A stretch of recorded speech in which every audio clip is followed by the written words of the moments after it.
Pernah ngerasa nggak sih gaji itu kayak cuma numpang lewat aja? Atau mungkin Anda lihat tabungan di bank, tapi kok rasanya nilainya gitu-gitu aja, malah kayak berkurang. Nah, hari ini kita bakal bongkar rahasianya.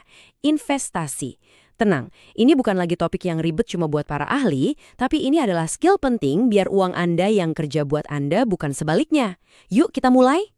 Oke, biar nggak bingung, ini dia peta perjalanan kita hari ini. Pertama, kita jawab dulu pertanyaan paling mendasar. Kenapa sih uang nggak boleh diem aja? Habis itu, kita bangun fondasi investasi yang aman. Terus, kita bandingin aset klasik dengan lompatan besar, lalu kita jelajahi dunia aset digital yang lagi heboh.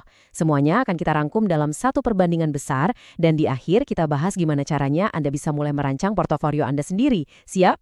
Oke, kita masuk ke bagian pertama. Sebelum kita ngomongin gimana caranya, kita harus paham dulu kenapanya. Emang apa sih masalahnya kalau kita cuma simpan uang di rekening tabungan biasa? Wah, analogi ini kena banget. Ini gambaran sempurna dari musuh kita yang nggak kelihatan. Inflasi. Uang 100.000 yang hari ini bisa buat beli katakanlah 5 mangkok bakso, tahun depan mungkin cuma dapat 4. Nilainya, daya belinya, itu kegerus terus. Jadi, nyimpan uang di bawah bantal atau di tabungan itu sama aja kayak nontonin es batu mencair. Nah, investasi itu adalah cara kita buat ngelawan pencairan itu, bahkan bikin nilainya tumbuh. Oke, masalahnya udah jelas. Sekarang solusinya gimana? Kita mulai bangun dari pondasi yang paling kokoh dan aman dulu ya. Ini adalah titik awal yang pas banget buat siapapun yang baru mau mulai. Jadi, apa sih surat berharga negara atau SBN ini? Gampangnya gini deh, bayangin Anda lagi minjemin duit, tapi bukan ke temen, melainkan langsung ke negara. Duitnya dipakai buat apa? Ya buat bangun jalan tol, sekolah, dan proyek-proyek lain. Nah, sebagai ucapan terima kasih, negara bakal bayar bunga atau imbal hasil ke Anda secara rutin. Karena yang jamin itu negara kita sendiri, ini dianggap salah satu pilihan investasi paling aman yang ada.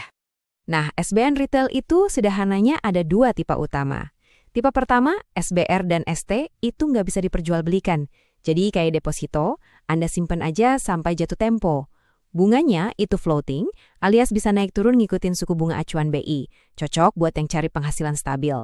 Tipe kedua, ORI dan SUKRI, ini lebih fleksibel karena bisa Anda jual di pasar sekunder sebelum jatuh tempo. Bunganya fixed atau tetap, jadi Anda udah tahu pasti dapatnya berapa. Pilihannya kembali ke Anda, mau yang stabil dan aman dari kenaikan suku bunga, atau yang lebih fleksibel dan bisa kasih potensi untung dari penjualan. Lanjut, ada yang namanya reksadana pasar uang. Bingung? Jangan, bayangin aja kita semua patungan duit, terus duit yang kekumpul itu dikelola sama seorang profesional, namanya manajer investasi. Nah, si manajer ini bakal muterin duit kita ke tempat-tempat yang sangat aman dan jangka pendek, kayak deposito bank atau surat utang yang jatuh temponya di bawah 1 tahun. Terus, kenapa sih ini menarik? Pertama, resikonya super rendah. Grafiknya itu cenderung naik terus, pelan tapi pasti. Kedua, likuiditasnya tinggi banget. Gampang banget dicairin kapan aja kalau mendadak butuh. Makanya banyak yang bilang ini tuh tempat parkir duit yang ideal. Misalnya Anda lagi nunggu momen pas buat beli aset lain, nah parkirin dulu di sini. Dan yang paling asik, keuntungan dari sini tuh bukan objek pajak. Mantap kan? Oke, dari pondasi yang aman-aman, kita naik level nih. Sekarang kita bakal bandingin 2 hal yang kontras banget. Aset klasik yang nggak pernah mati gaya, yaitu emas, dengan sebuah lompatan besar yang modalnya selangit, yaitu waralaba atau franchise. Tapi sebelum ngomongin teknis, ada yang jauh lebih penting, mindset. Investor yang sukses itu menyisihkan, bukan menyisakan. Apa bedanya? Gini, pas gajian dateng, langsung potong di awal buat investasi. Baru sisanya buat kebutuhan lain. Jangan kebalik. Jangan nunggu apa yang sisa di akhir bulan. Karena ya kita tahu sendirilah ya seringnya sih nggak ada sisa. Ini perubahan mendasar yang harus kita lakuin. Nah, buat mulai investasi emas ada beberapa level nih. Level 1 yang paling umum ya, perhiasan. Ini setengahnya buat gaya, setengahnya investasi. Level 2 ini lebih serius. Logam mulia murni kayak emas batangan. Ini murni buat investasi, bukan buat dipamerin. Nah, level 3 ini yang paling modern dan gampang diakses, emas digital. Anda bisa nabung emas mulai dari nominal receh sekalipun. Ada satu strategi jitu buat emas, namanya Dollar Cost Averaging atau DCA. Caranya super simple. Beli emas rutin dengan jumlah uang yang sama.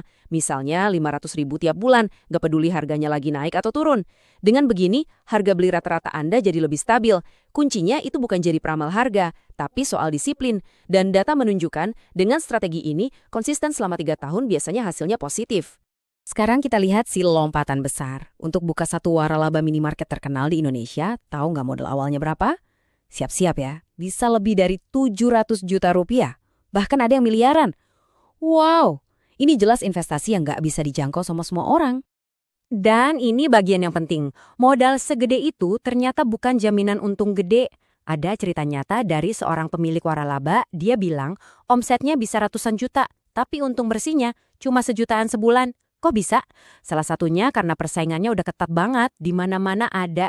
Ini bukti nyata, kalau modal besar dan merek terkenal pun risikonya sangat nyata. Selanjutnya, kita akan lompat ke dunia yang paling modern, paling heboh, dan paling bikin jantung deg-degan, aset digital alias kripto.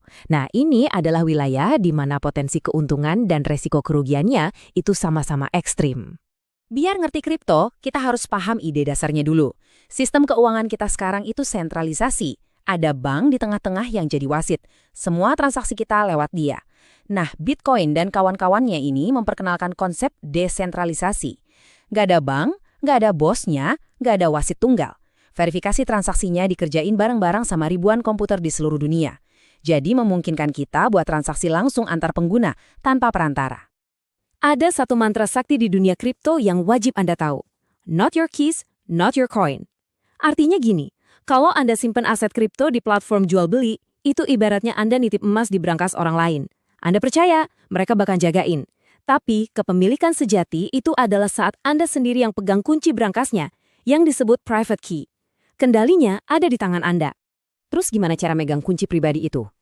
Ada 2 jenis dompet. Hot Wallet itu aplikasi di HP atau komputer Anda. Praktis karena selalu nyandung ke internet, tapi ya lebih rentan diretas. Nah, cara paling amannya adalah pakai Cold Wallet. Ini perangkat fisik kayak USB yang sama sekali nggak terhubung ke internet. Kalau Anda niat nyimpen kripto buat jangka panjang, ini adalah standar emas keamanannya. Wah, banyak banget ya yang udah kita bahas, dari yang paling kalem sampai yang paling jedak-jeduk. Nah, biar nggak pusing, sekarang waktunya kita kumpulin semua informasi ini dan kita bandingin langsung, head to head. Coba perhatikan baik-baik tabel ini. Ini rangkuman semuanya. Kita lihat dari atas, ada SBN dan reksadana pasar uang. Lihat kolom risikonya, rendah banget kan? Ini cocok buat jadi fondasi portofolio Anda.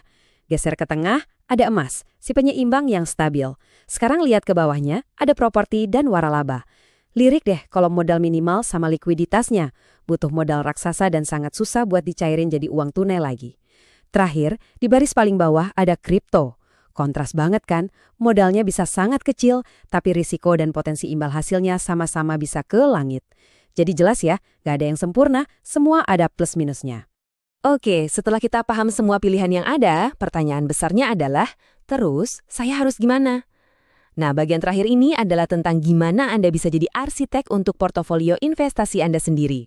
Dan ini pesan terpenting dari semua yang kita bahas hari ini. Tolong banget diingat, tidak ada satupun investasi yang paling bagus untuk semua orang. Titik. Yang paling bagus buat teman Anda, belum tentu bagus buat Anda. Strategi yang benar itu adalah racikan pribadi, campuran yang pas berdasarkan tujuan finansial Anda, seberapa berani Anda mengambil risiko, dan kapan Anda butuh uang itu kembali. Jadi, sekarang bola ada di tangan Anda. Dengan semua pemahaman ini, apa satu langkah kecil pertama yang akan Anda ambil untuk membuat uang Anda mulai bekerja? Apakah itu mulai menyisihkan Rp100.000 ke reksadana pasar uang? Atau mungkin membuka akun emas digital dan mulai menabung?